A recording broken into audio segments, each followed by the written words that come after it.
Dia, como você está? Eu espero que você esteja bem. Eu estou aqui em Douradina, um dia ensolarado, um dia de céu aberto, um dia lindo que Deus fez.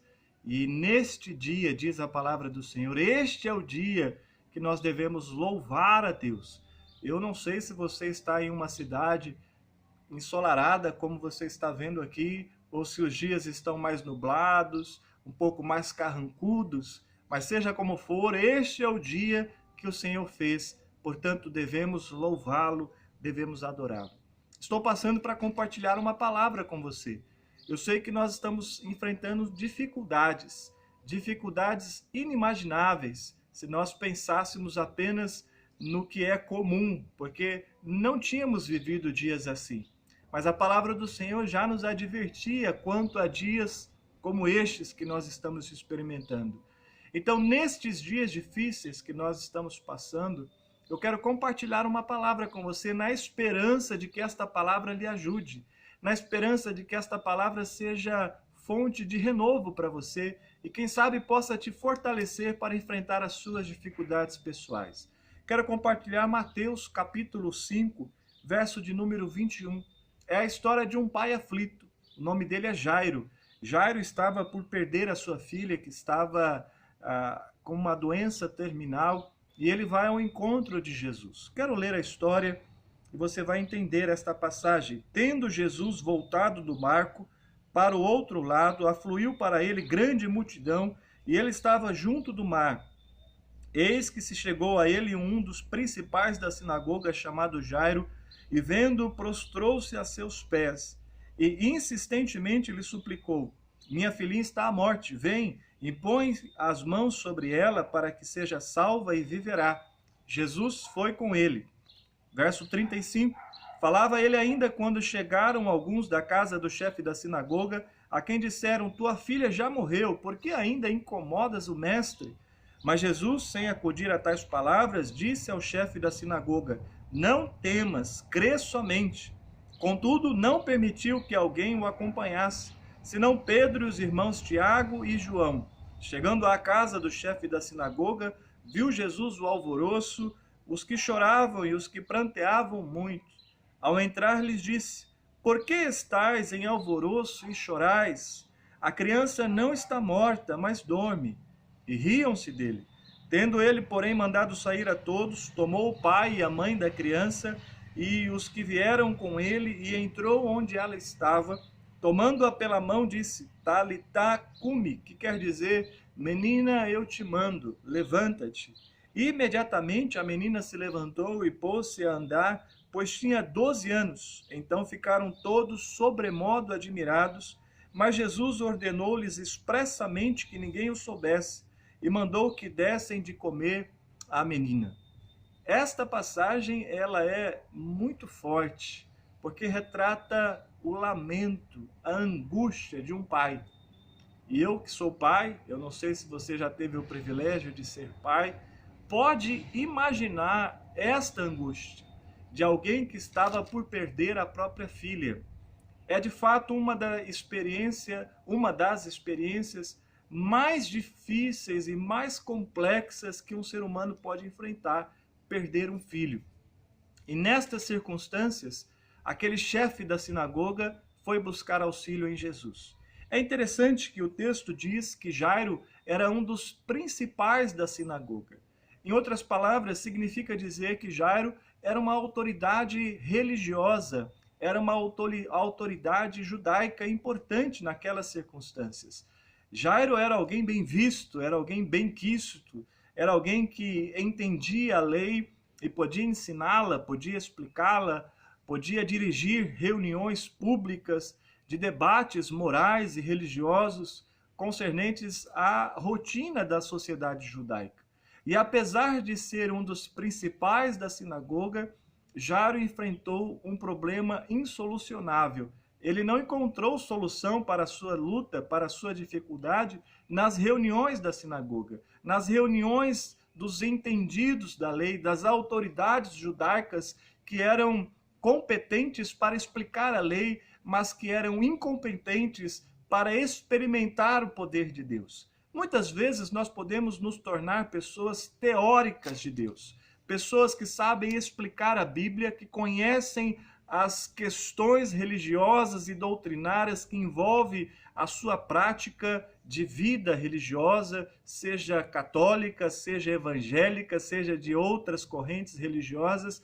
Nós temos conceitos, nós entendemos doutrinas, nós sabemos expô-las e explicá-las, mas nem sempre essas doutrinas ou este conhecimento interfere diretamente na nossa vida prática.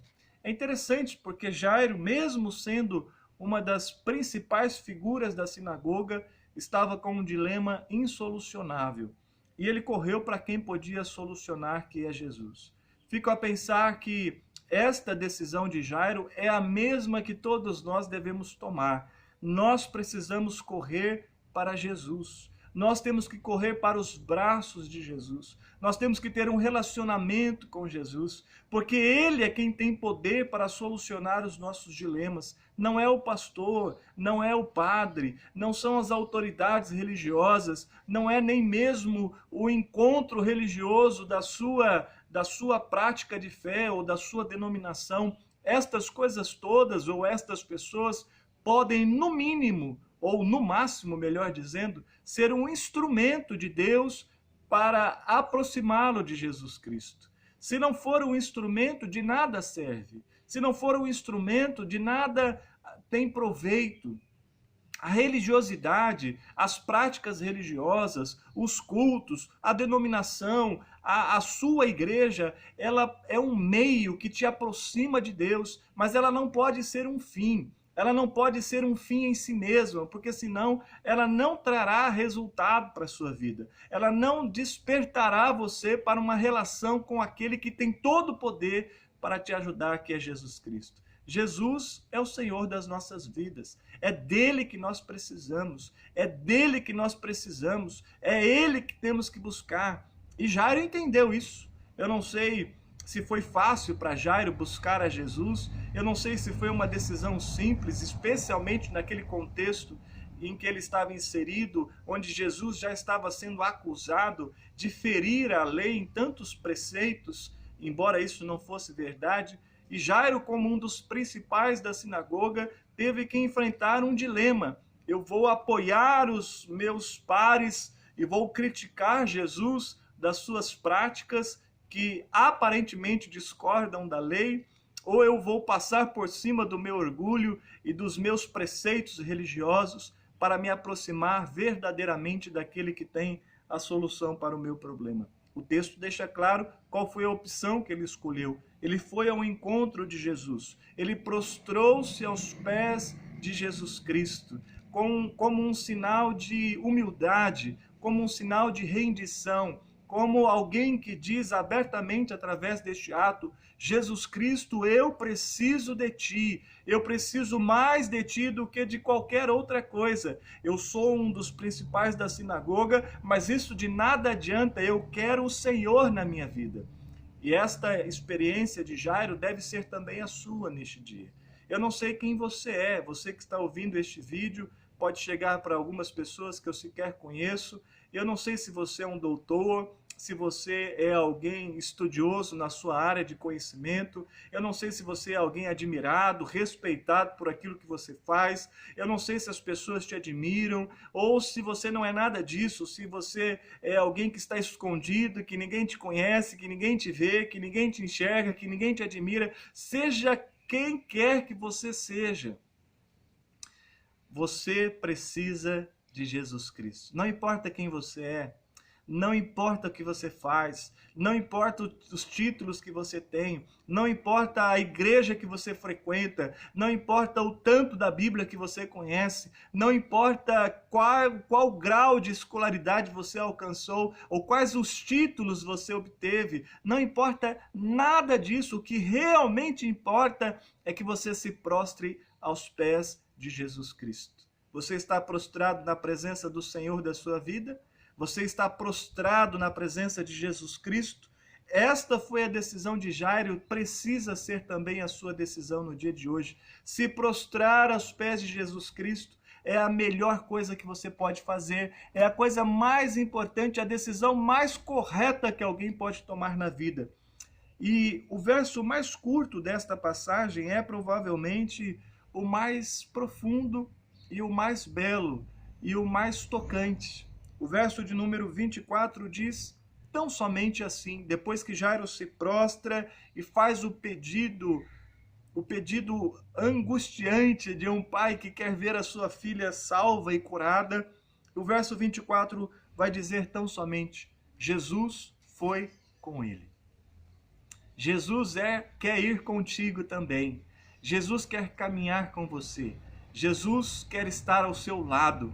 Jesus tem prazer de caminhar ao lado de pessoas que se rendem a Ele, de pessoas que abrem o seu coração para Ele. Jesus tem prazer nisso. Foi exatamente para isso que Jesus veio à Terra.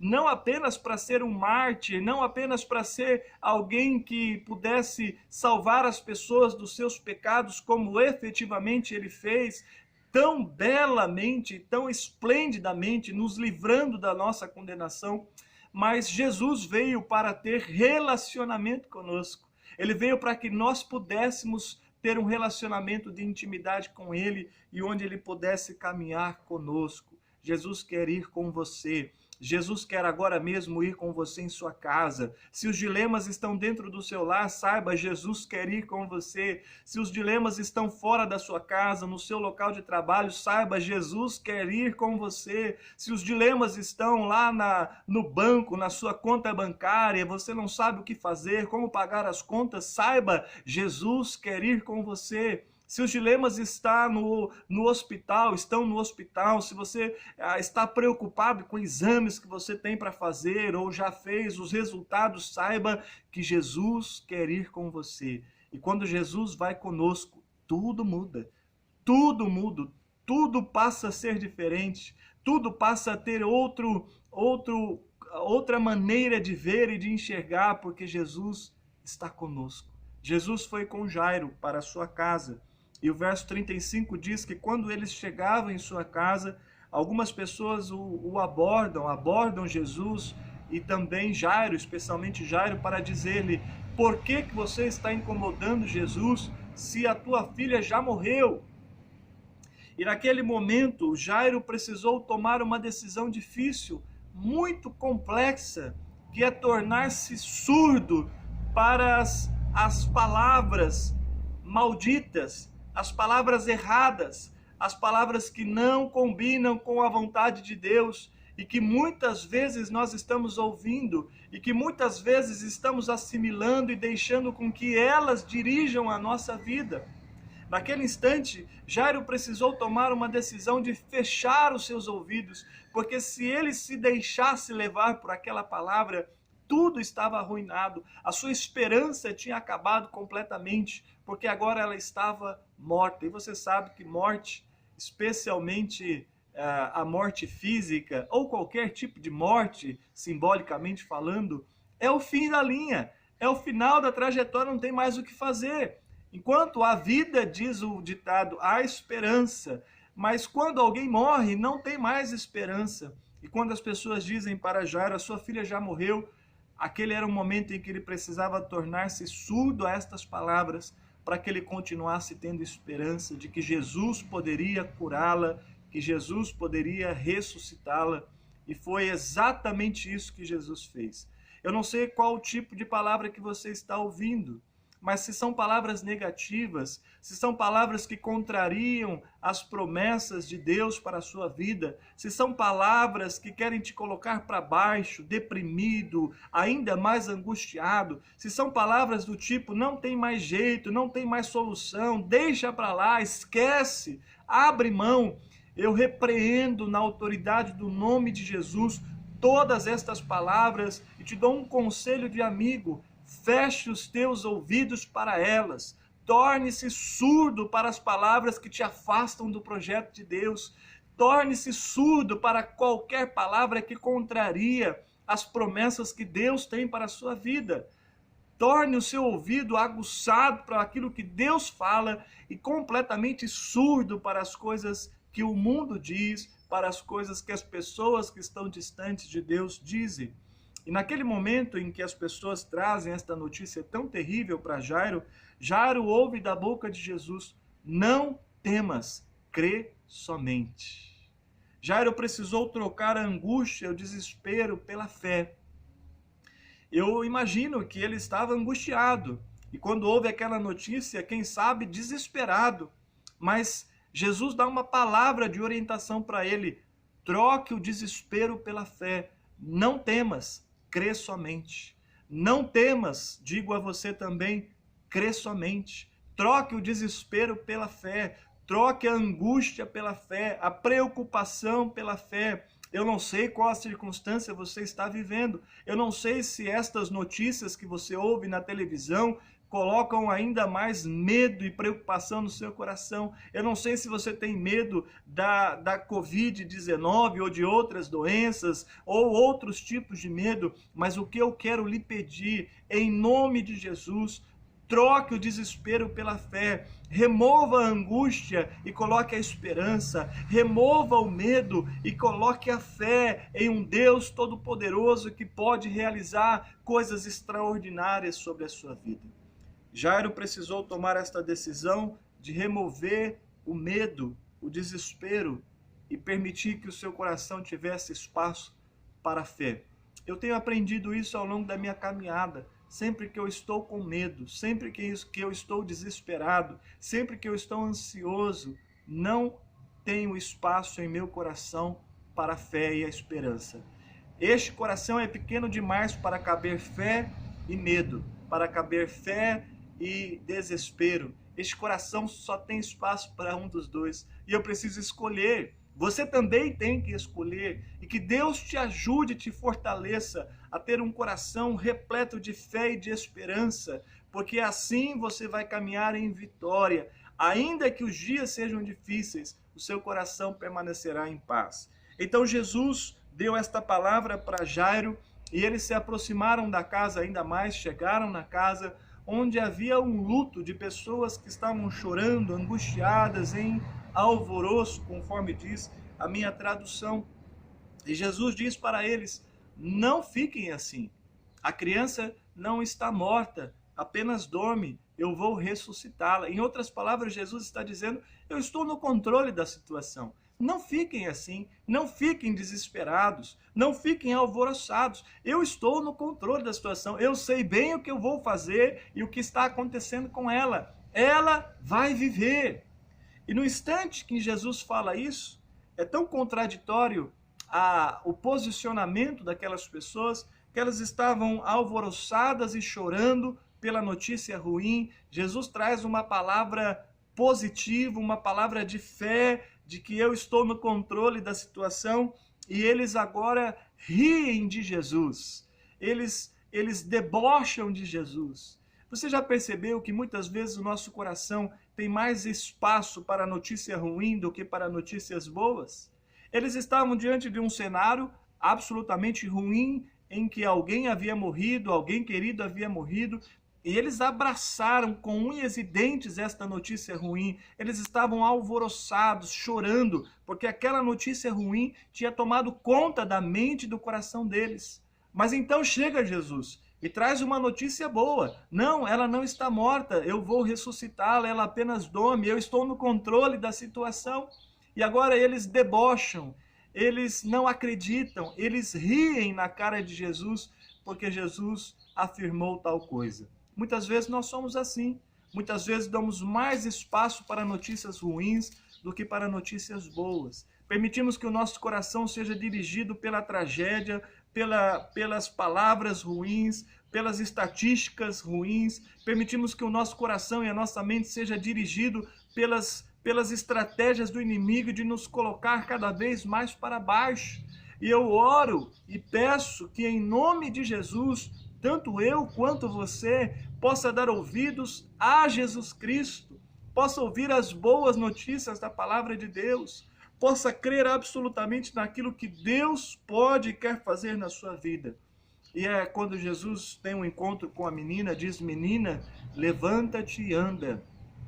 Aquela que estava morta Aos olhos de todos naquele lugar, não tinha mais solução, não tinha mais saída, não tinha mais o que fazer. Então Jesus disse: menina, levanta-te e anda. Esta palavra, levanta-te e anda, é a palavra que Deus traz para mim e para você neste dia. Não dê espaço para as notícias ruins. Não permita que o seu semblante fique cabisbaixo. Não permita que o seu coração fique apertado, angustiado.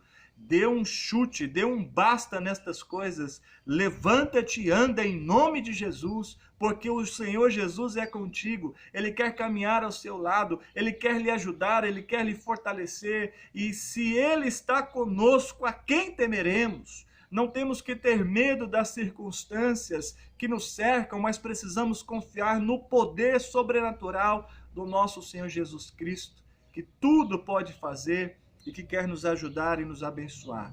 E aquilo que aconteceu com aquelas pessoas que ficaram sobremodo admiradas, creio que também vai acontecer com você. Você ficará sobremodo admirado com as coisas que Jesus Cristo fez, está fazendo e fará em sua vida. É o desejo do meu coração que você levante e ande com fé e ousadia, e você ficará sobremodo admirado com o tamanho do poder do nosso Senhor Jesus Cristo. Um grande abraço. Que esta palavra sirva de ânimo, de esperança e de força para você neste dia. Foi um prazer compartilhar a palavra de Deus com você. Fique na paz do Senhor Jesus Cristo.